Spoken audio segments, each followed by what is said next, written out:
Sì. Ma xenofobia, le scritte sui muri, le sue affermazioni che sono state molto criticate, c'è stata un po' di confusione secondo lei su questo? Beh, direi proprio di sì, basterebbe leggere la mia dichiarazione, quella in calce che ho scritto io, per capire che tutti quelli che hanno fatto le critiche non l'hanno mai letta. Ma ho avuto con prova dai molti cittadini che mi hanno scritto che quando gli ho allegato con una risposta cortese il mio intervento scritto, mi hanno addirittura ringraziato scusandosi.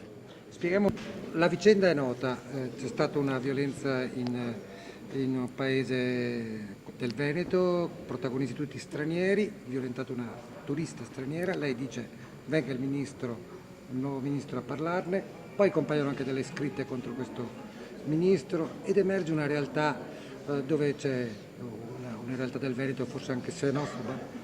Ma io direi che innanzitutto il tema delle scritte, il tema delle dichiarazioni dell'onorevole Borghezio sono assolutamente da bocciare e non sono assolutamente da sottoscrivere e da sostenere. Bocciare senza diritto di appello.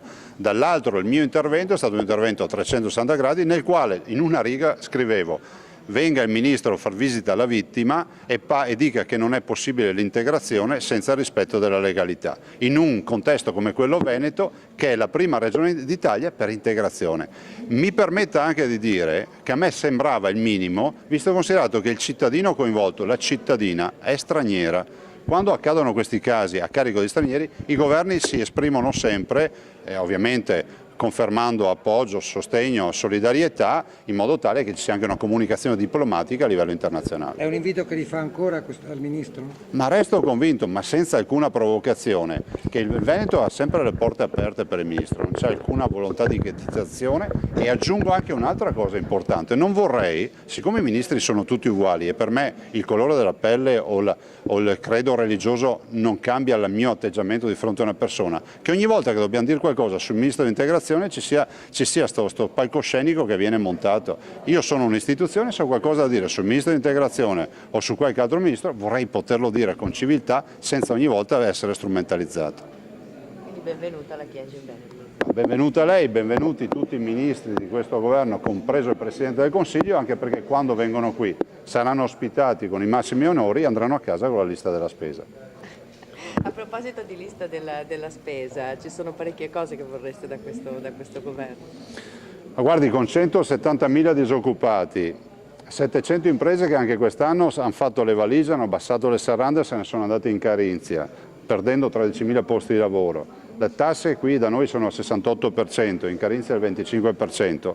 Vorrei dire a chi vive di palazzi romani che questi sono i problemi reali. E siccome il Veneto, assieme a altre 3 regioni, fa parte di quelle 4 regioni che hanno un residuo fiscale attivo, ovvero lasciano soldi a Roma, noi ne lasciamo 18 miliardi all'anno, è bene che qualcuno a Roma si svegli e capisca che qui è il vero laboratorio per la ripresa dell'economia.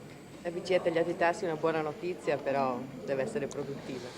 È una buona notizia perché passiamo da 0,75 a uno 0,50 di spread, il che vuol dire che se ormai si andrà verso un rendimento negativo è altrettanto vero che i cittadini debbono fruire di questo beneficio. Non vorrei che ci fosse sempre l'intermediario banca che fa sì che ai soldi a poco costo dalla BCE, dalla Banca Centrale Europea, e poi li gira il cittadino magari guadagnandoci un po' troppo sopra. È già accaduto quando la BCE ha immesso sul mercato veramente sbagliate miliardi di euro qualche mese fa per i prestiti a breve, io spero non accada ora. Avete argomenti per convincerli o è solo un monito? Ma ce li ha il popolo, 170.000 disoccupati, 65.000 cittadini che si sono suicidati e le difficoltà delle nostre imprese sono già dei buoni argomenti.